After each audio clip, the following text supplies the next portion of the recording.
The Independent National Electoral Commission says it has sent the list of candidates of different political parties to their constituencies in the states.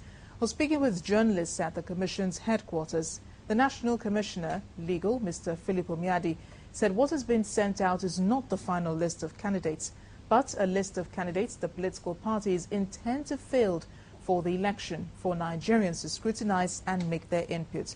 He said Nigerians now have a chance to raise issues affecting those whose names appear on the list. He, however, maintained that the Commission will not accept candidates who were not products of democratic primaries. Mr. Omiadi also added that the Commission has begun work on court orders and other forms of litigation that have arisen as a result of the candidacy of some of the nominees submitted to the Commission, and that the Commission will respect the court in the exercise of its duties.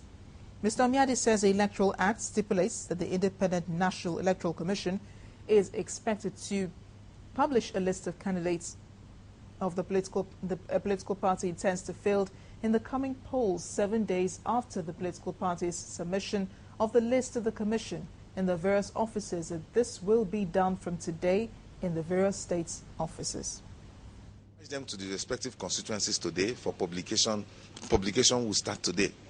Because the Act under Section 31(3) says within 7 days after receipt of those forms, we would publish it in the respective constituencies. It's an invitation to the public to scrutinize the candidates the political parties intend to sponsor.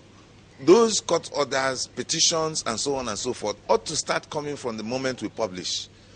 Yes, but somehow some people are working from within, so they tend to be proactive. So they send in their petitions and then they go to court to do this. So we are also proactive, so we start looking at them as much as we can even before we eventually go to the field.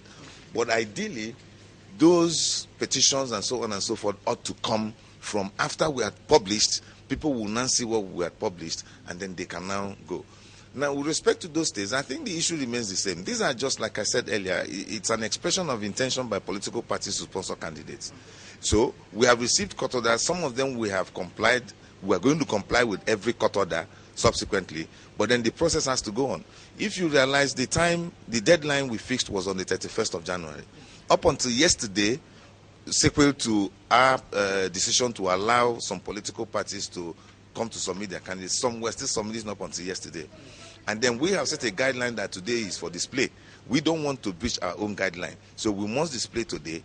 So we're pushing everything down to the states. Those of them we have been able to correct, we have corrected. Those of them that are still outstanding, we will still correct them. But it is important